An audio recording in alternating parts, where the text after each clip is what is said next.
these advances in social engineering tied to your payments and your money are being paired with advances in facial recognition, right? So when this policewoman looks out of her, Google Glasses type instruments, let's say, she's actually seeing something like this. And what you should notice about this is not just the enormous amount of data on each person, but each vehicle as well. So if you actually look at the cars and the buses, they also have information. So by the end of January, the Chinese government is trying to make sure that every single car in China has an RFID chip implanted in the windshield. And when you have this much power, when you centralize this much information about people, this sort of power tends to corrupt in an absolute manner, right? And I think we have to look at, what is the worst case scenario here? And unfortunately, it's unfolding right now. This is an open source image, a satellite image of a prison camp in northwestern China. So the Chinese government is using its amazing technological abilities to imprison millions of Muslims in concentration camps like this. And just to give you an idea of the scale of this, in World War II, the Nazi German government at its peak had 715,000 people in its concentration camps and its death camps. Today in Xinjiang, the Chinese Communist Party has more than 1 million Muslims in its concentration camps. So this is a scale unprecedented in human history. And it's not just limited to people who live in China today. All of the countries in red were found in a New York Times investigation to have purchased surveillance technology and control technology and social engineering technology from the Chinese government. So we're even talking countries in the heart of Europe that are buying, for example, 5G, telecommunications, street-level surveillance gear, Latin America, Sub-Saharan Africa, South Asia. So this sort of technology is spreading around the world. So it doesn't just matter, this threat of centralized data, of just a small number of people. Think about a data dictatorship or a data oligarchy. It's not just a threat for Chinese people, it's a threat for everyone around the world. And not just because of malicious governments. You can think of malicious corporations as well.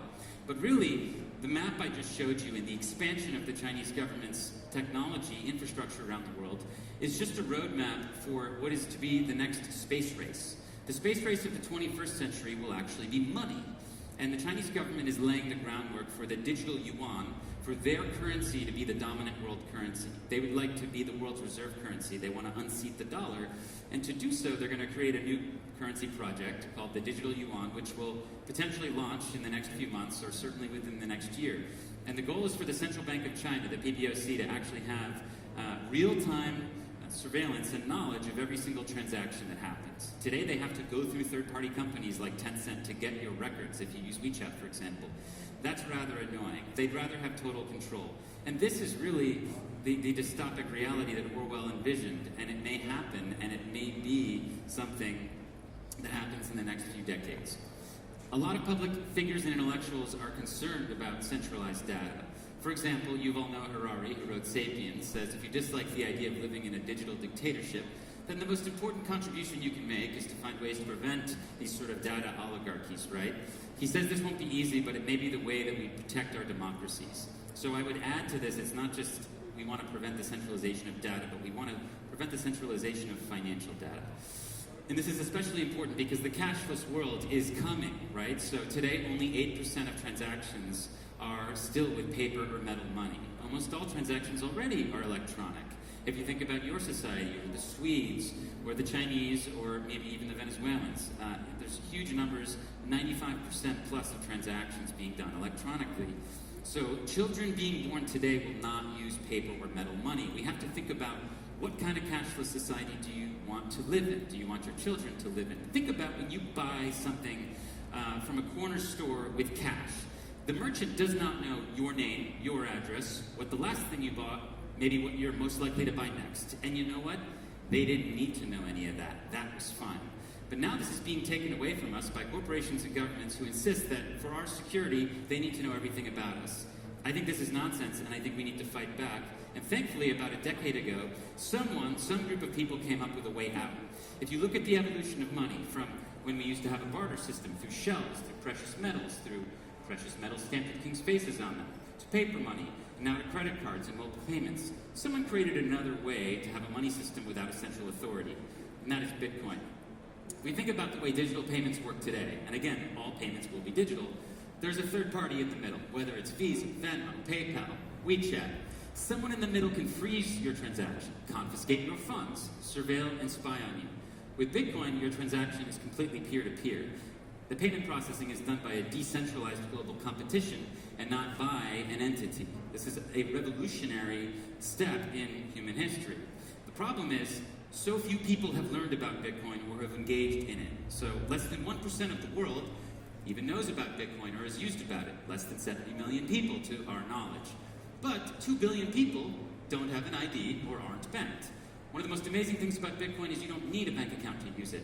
You don't need permission from any entity or any authority. It's completely permissionless. All you need to have is access to the internet. It is the great equalizer. It is the thing that can bring us equality of opportunity. And if you think about the fact that 4 billion people live under authoritarianism, this can be a very useful escape valve. Consider, with Bitcoin, Xi Jinping and the system I just described doesn't have to be your only option. You don't need to be micro-tracked. You can choose a parallel economy. Mr. Putin, what he likes to do when he encounters an organization he doesn't like is he freezes their bank account. Well, he can't freeze their Bitcoin account. The Burmese government likes to delete the records of ethnic minorities, particularly the Rohingya. Well, they cannot delete people's ability to access Bitcoin and have a financial identity. Even my own government does terrible things around the world, like sanction entire countries, for example, Iran. Well, the average 23-year-old software engineer in Iran now can earn money from abroad via Bitcoin, and the US government cannot stop them. And in countries like Zimbabwe and in Venezuela, the government cannot hyperinflate the money that you earn. You know, your time gets converted into money, and that money is valuable. It is kind of what you base your life on. If you think about what Venezuelans have had to put up with, especially poor and middle-class Venezuelans, think about the vaporization of their savings over the last decade, where even in the last few years, a cup of coffee in Caracas cost 450 bolivars. Then it cost 4,500 bolivars. Then 1.4 million. So what you're watching is, for poor middle-class people, the vaporization of their time and their energy. With Bitcoin, they can have a way out. This is an image that went viral earlier this year via the New York Times, where the Venezuelan government literally tried to stop aid from coming into the country by shutting off highways. What you don't see in this picture are the millions of Bitcoin going back and forth every single day. This is a paradigm shift. This is a large country of 30 million people, where every day the dollar-denominated amount of Bitcoin traded on peer-to-peer marketplaces, like local Bitcoins based here in Finland, is actually greater than the dollar-denominated value of assets being traded on the stock exchange in Caracas. So this sort of sci-fi dream has actually come to our planet. And again, it's a tool for the powerless. I have a friend who lives in Iran, which is currently undergoing massive protests and blackouts.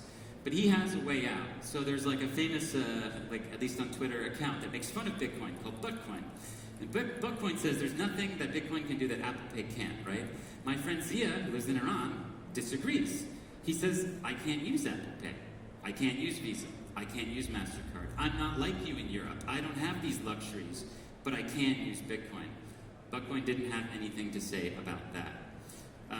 Nassim Nicholas Taleb, the author of the Black Swan theory, essentially, has said that Bitcoin's mere existence gives us, the crowd, an insurance policy against an Orwellian future. And to unpack that for you, I would like to use an image from this summer in Hong Kong. My friend Mary took this photo.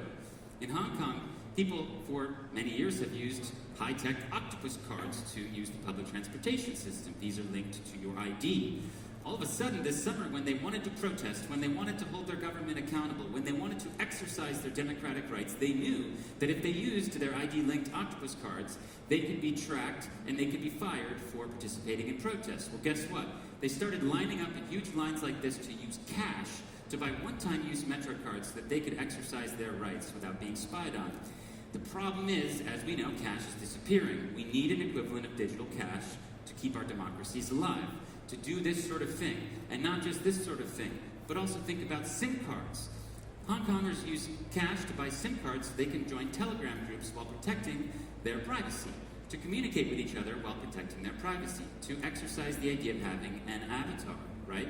So cash is so important for all these rights that we take for granted, and it's disappearing. So this is why I believe that you should consider Bitcoin, this one of the world's largest open source projects, as something that can help us transact freely, without permission, without leaving such a big digital footprint behind. Remember, the goal is to make us as small as possible on the internet. If your identity stack is big and fat with all of your information, it's very easy to control you and spy on you. You want it to be as skinny and spare as possible. So if we want to fight Big Brother, financial privacy is key. And I actually believe that Bitcoin is an invention on par with some of the largest progressive forces that have shaped humanity. 2,600 years ago, someone came up with the idea of democracy. Cleisthenes in ancient Greece. He said, well, we can be ruled by rules, not by rulers. And this virus has spread in a positive way through thousands of years to the point where now half the world now lives under a democratic system where they can toss the rulers out. Once, knowledge was similarly centralized, just like political power used to be. But after the printing press and successive inventions and finally the internet, the means of production of knowledge and access to knowledge have been decentralized to the point where the average human now has access to all knowledge. If you go back thousands of years,